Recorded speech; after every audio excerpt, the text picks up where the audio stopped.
play the shitty games that suck ass. He'd rather have a buffalo take a diarrhea dump in his ear. He'd rather eat the rotten asshole of a roadkill skunk and down it with beer. He's the angriest gamer you've ever heard. He's the angry Nintendo nerd. He's the angry Atari Sega nerd.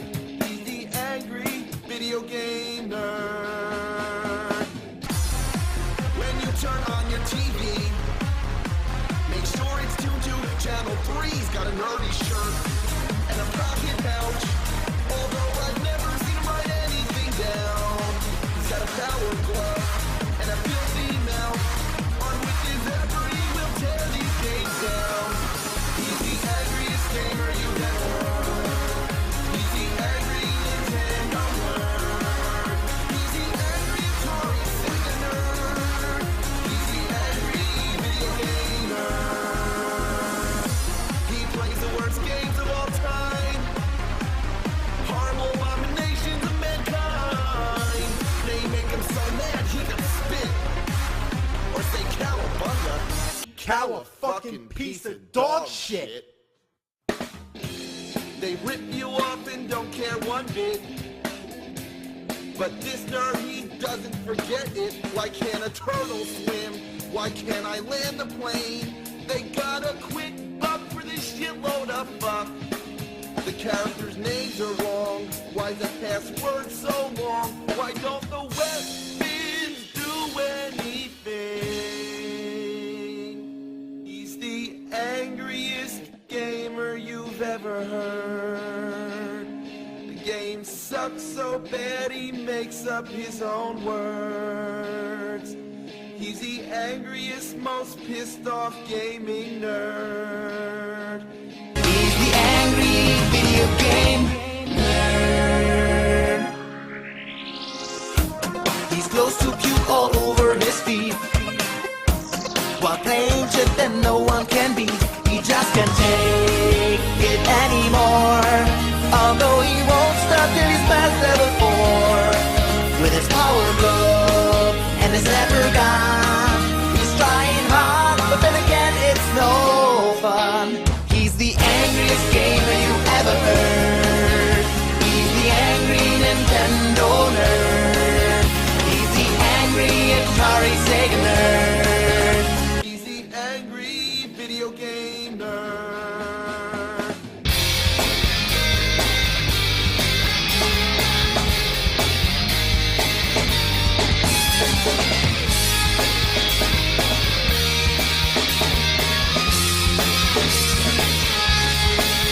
He's the angriest gamer you've ever heard. He's the angry Nintendo nerd. He's the angry Atari Sega nerd. He's the angry video game nerd. He's the angriest gamer you've ever heard. He's the angry Atari, Amiga, CDI, ColecoVision, and Television, Sega, Neo Geo, TurboGrafx, 16, Odyssey, 3DO, Commodore, Nintendo nerd. He's the angry video game nerd. Let's play charades. Who am I?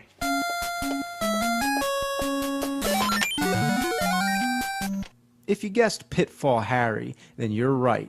Good old Harry got his start in Pitfall, a classic Atari game, but he didn't start acting like an asshole until the NES came along. Super Pitfall, one of the most deceptive uses of the word super in video game history. You want to know why? You want to know why this game super sucks? You want to see how hard they cranked up the diarrhea dial? Just watch. Nice. Fucking beautiful. The first ladder you see drops you into a pit where you get killed by a bird or a bat, whatever it is. And even if it wasn't there, I'd fall on the spikes. So it's basically death insurance. Let's put every kind of obstacle we can possibly think of in the very beginning of the game. You know, I'm disappointed. Couldn't there have been lava on top of the spikes with fire sharks swimming in it? Couldn't there be more spikes coming from the sides ready to close in and squash me while stabbing at the same time? How about some laser cannons and upside down volcanoes? You want to be even more efficient? Why even have the ladder? Why not just start the game falling down the pit? Fucking assholes. Talk about a beginner's trap. They sure nailed it. Well, let's talk about Pitfall Harry. He looks like Luigi, and there's something wrong with his walk cycle. Looks like he's hopping on one foot. But the most ridiculous thing about this guy is the way he dies. What is that all about? He goes fucking apeshit. It even kills the enemies that are nearby. My only theory to what's going on here is that there's an angel and a devil waiting to take him to either heaven or hell. It's first come, first serve, and they both want him real bad. So they're constantly there, waiting for him to die. And then as soon as he dies, they both grab his arms, fighting over his body. That's the only explanation that I can think of. The enemies in this game are a total joke. Spiders? Frogs? Are frogs a common hazard that you would face in a jungle? Has anyone ever died by getting attacked by a fucking frog? And he uses a gun? Who the hell goes around shooting frogs? Harry can't shoot while ducking, and that's a big problem because most of the enemies are too short. You can hit the frogs only if you time their jumps very carefully. The spiders, the scorpions, and just about everything else, it's like tough shit. Does Harry have a problem with his arms? He can't point the gun in any direction other than right in front of his own fucking face? The number one complaint that I have with this game is that all the items are invisible. They only appear when you jump in a very specific spot. Everything from bullets to special objects that you need in order to unlock certain parts of the game, everything is invisible. So unless you know where everything is, you're just gonna have to go through the whole game jumping around like a fucking idiot. The only items in plain sight are the gold, but the gold has no purpose other than getting points. Unless you're playing an Atari game, nobody really cares about getting a high score. It's more about just finishing the game. So the gold is there just to waste your fucking time. You gotta convince yourself to just walk past it. But that's hard to do because not only is it the only thing in the game that's not hidden, but it flashes. Like, ooh, look at that flashing gold. So tempting. But no, just pretend it's not there. The only other item I found is a crazy bug-eyed animal in a cage. I have no idea what that is or when you'll ever need it. I don't know, could you ever think of any way to use an animal in a cage? I can't. The graphics do a lot of flickering. There's always something popping out at the edge of the screen, like the NES can't handle its awesomeness. The weirdest thing I ever saw happen was that for a fraction of a second there was like a red clone. Like, who's that supposed to be, the ghost of Pitfall Larry? Playing this game is like driving an old beat-up car. You're always afraid it's gonna break down. What happened here? I'm frozen? Okay, well, I guess I'm just gonna... Oh, okay, now he dies? I guess the angel and devil were busy looking for him that time. Nothing about this game makes any sense. The whole layout was designed at pure random. Like, why are there so many ladders that lead to nowhere? Why is there an anti-gravitational lake that's bottom leads to thin air? Down is the worst direction you could possibly go in this game, because you're always going to end up falling and killing yourself.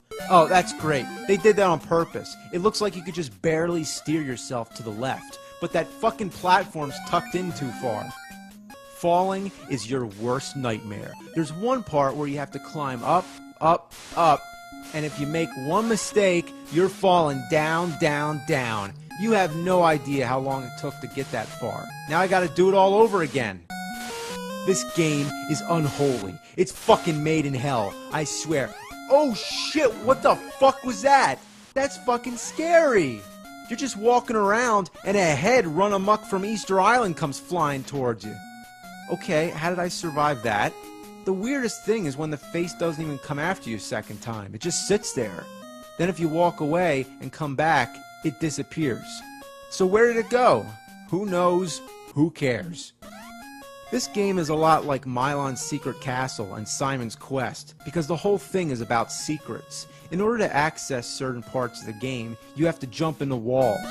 Who would think to do that? It's like in Simon's Quest where you have to kneel down by the wall, holding a red crystal, and wait for a tornado to come.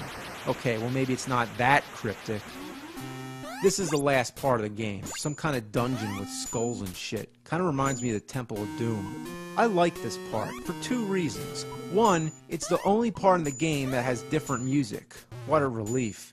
The other thing, it's the only place that has enemies that are tall enough to shoot. I don't know why everything else had to be so small. Like those snails. Killed by a fucking snail. Oh, must be Pitfall, Gary. That's the princess, or whatever she is, just some girl you're trying to rescue. When you get to this part, your first instinct is to get over there and rescue her. Hopefully that means you beat the game, right? But no, that's some wishful thinking right there. You can walk right through her, you can try to hump her, but nothing happens. The game doesn't even give you a clue. You're just supposed to know that you gotta collect a bunch of secret items before you can rescue the girl. But if you went down to this dungeon place, you're basically trapped. There is a way to get out, but it requires a lot of climbing, where one slip can drop you all the way back down. You're better off just resetting the game. So we're jumping around in thin air, trying to find different suits like spades, hearts, and diamonds. What purpose does this have? I found the princess. Does he need to play poker with her or something? Finding these items, like I said, unless you have a strategy guide or a walkthrough telling you where all these things are, it's just a guessing game. Even worse, jumping around can put you in danger. Come on, a waterfall coming down from the ceiling? Ah, death by a frog. Is this girl really worth all this aggravation? Look at her. She looks like a fucking rag doll. There's no limit to how secretive this game is. There's actually a part where you have to warp by jumping into a bird. You saw that, right? I'm not making that up. There's a warp zone hidden in a bird. How would you ever figure something like that out? Unless it's by complete accident. If you try touching the rest of the birds in this game, they kill you. So if you've learned anything from that, it's to avoid them. How stumped and bored would you need to be to start thinking, I guess I'm gonna try jumping in the birds? How the fuck is a kid in 1987 without internet supposed to figure out how to beat this game? So you get all the items, go back into the secret wall, find the princess, and then you win, right? No, the music changes, but the game still goes on. Is there any clue, any dialogue box, anything to give you a hint what to do next? Of course not!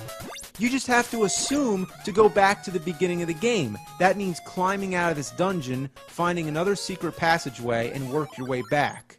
But you're not supposed to go back to the exact start point. That would be a little too easy to guess. So how about this? You fall off a random platform, the screen starts to glitch, and then you win. And that's it. Don't you love games that just end with a black screen with plain text? At least they spelled congratulations right. The third line's a little off-center, but other than that, I don't see any errors. I guess that's why they kept it so short. They knew they'd fuck it up. But the last sentence mystifies me. Please try another world? What other world? As far as I know, there's a second quest, but it's the same exact game. The only difference is that the items are all in different spots. And after that, the game just keeps repeating over and over and over again, like a never-ending Easter egg hunt. But that'd be like if the Easter eggs were full of diarrhea and the Easter bunny was shitting all over your face. But I've had enough with bunnies and shit lately, so I'm going to end this right here. What kind of masochist would you have to be to beat this game more than once? If you did it one time, what would you have to prove to do it again? You'd have to be some kind of fucking idiot.